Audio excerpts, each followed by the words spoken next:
Assalamu alaikum wa rahmatullahi wa barakatuh. Vëllezër të nderuar, motra të respektuara, e falenderojmë Allahun Azza wa Jall, I cili po na mundson me vazhdu me I trajtu këto mësime në shkencën e tajvidit. Sot me lejen Allahut Azza wa Jall, tash po e trajtojmë kategorinë e fundit tek dispozitet mimit me sukun, mimit statik apo mimit të pazëshëm apo mimit të pafeksuar. Kur pasaj vinë shkronjat përveç mimit dhe bes që I kemi trajtu, atëherë kemi të bëjmë me el-idhar e-shefawi, që quhet, do të thonë, idhari, që kemi thonë edhe më herët, është diçka që shqiptohet qartë. Do të thonë nuk lejohet të bëhet as idgham e as ikhfa. Këto janë të gjitha germat e gjuhës arabe përveç se mimi dhe be. Përveç se mimi dhe be. Kur pas, do të thonë, pas mimit me sukun, mimit statik, vjen një shkronjë prej shkronjave të alfabetit arab, përveç se mim dhe be, që I kemi trajtu më herët, kur kemi thonë kur vjen mim I zëshëm apo I theksuar apo me zanore, atëre bëhet idgham shefawi, do të thonë idgham I buzor, shkrirja, që kemi shpjeguar më herët. Pastaj kemi shpjeguar po ashtu me be, kur vjen beja, do të thonë pas mimit me sukun be me zanore, atëre kemi thonë se është el-ikhfa e-shefawi apo fshehja buzore. Tash e kemi kur vijnë shkronjat tjera me zanore, atëherë kemi të bëjmë me el-idhar e-shefawi. Idhar është diçka që shqiptohet qartë. Prandaj edhe kështu fjala idhar është me diçka e dukshme, diçka e qartë. Këtu, domethënë duhet do e mos të shqiptohet në mënyrë të qartë. Shembujt kemi me çdo gerb, e kemi nga një shembull nga Kurani famulart, edhe ju shikues të nderuar, lexoni dhe përsëritni me neve bashkë me Esmeraldi. Çdo herë kur Esmeraldi e përsërit shembullin pas meje, unë e korrigjoj, edhe ju keni mundësi të identifikoheni me Esmeraldin dhe keni mundësi edhe ju të përsëritni, do të thonë, edhe po I shihni në ekran. Në germën hemze e kemi shembullin për shembull em emintum. Këto do të thonë pas mimit me sukun po vjen hemze, apo edhe duhet do të thonë do e mos të shqiptohet qartë. Em emintum. Po. Me shkronjën te e kemi shembullin yemtarun, pas mimit me sukun po vjen te me fetha. Po. Do thonë me zanore. Prandaj themi qartë, e lexojmë qartë, nuk lejohet të bëjmë idgham apo të bëjmë ikhfa apo diçka tjetër, po duhet patjetër të ta shqiptojmë qartë. Dhe këtu do thonë të themi yemtarun. Këto shembull siç po e shihni janë më lehtë për juve, sepse nuk ka diçka, do thonë një rregull e veçantë, është do thonë rregull I zakontë, qartë të lexohet shkronja. Me germën the e kemi fidarikum thalatha, darikum thalatha. Po. Amo është mirë edhe këtu ta rikujtojmë që mimi me sukun do nuk është prej germave të qalqales. Do thonë mos ta bëjmë qalqale për shembull këtu, të themi darikum thalatha. Kjo do ishte gabim. Darikum thalatha. Apo me shkronjën gjim, një shembull tjetër nga Kurani, anna lahum jannatin.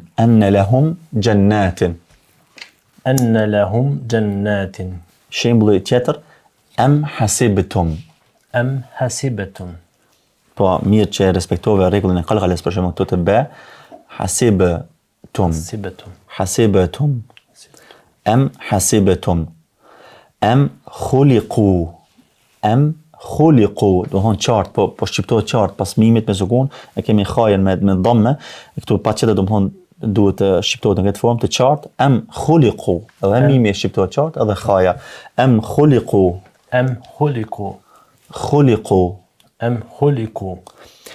Alhamdulillah. Pas mimit, më thonë me sukun, kemi del. Tarhaquhum dhilla.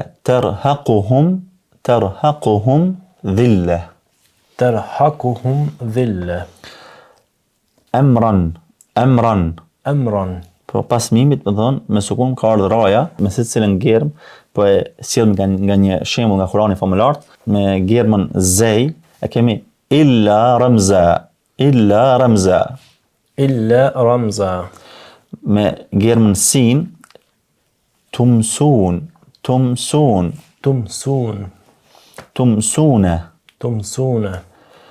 Me germën shin jemshuna.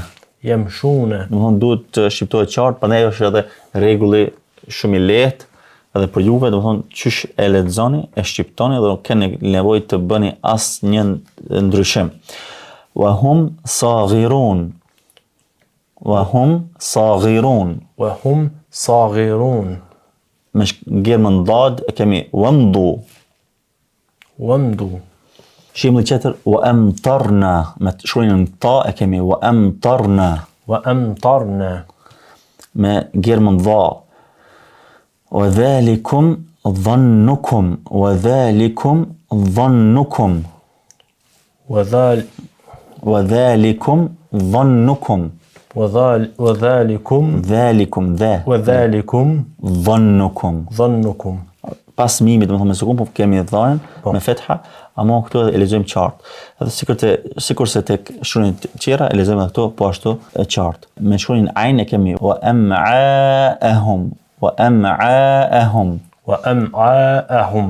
Me shkruajnë ghain e kemi lahum ghuraf. Dhe jo shikues të nderuar, po shihni në ekran, lahum ghuraf, qartë po shqiptohet ghain. Lahum ghuraf. Po. Wa hum farihun.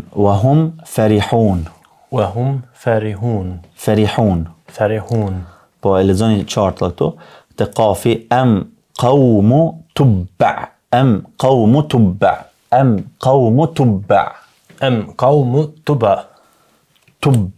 تبع.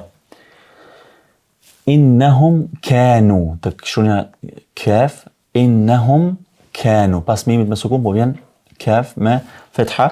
إنهم كانوا. Tek lami e kemi wa umli lahum. Tek gjerma nun e kemi wa hum naimun.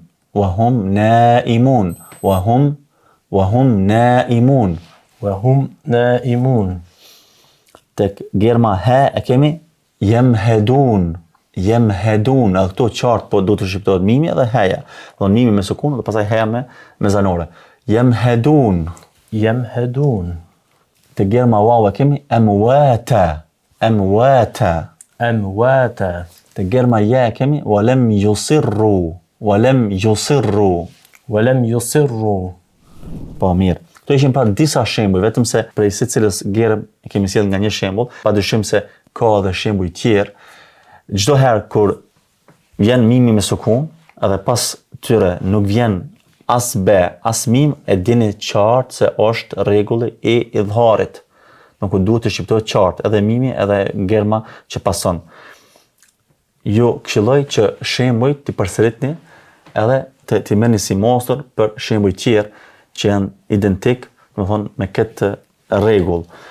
E lutem Allahun Azza wa Jall që ju bekoj juve që po lexoni, po edhe ty vëllai nderuar Esmerald, edhe ju këshilloj që të ushtroni sa më shumë, edhe të mësoni leximin e Kur'anit me tajwid ashtu qysh e kërkon Allahu subhanahu wa taala, ashtu qysh na ka mësuar pejgamberi sallallahu alaihi wasallam, në mënyrë që librin e Allahut Azza wa Jall ta lexojmë pa gabime.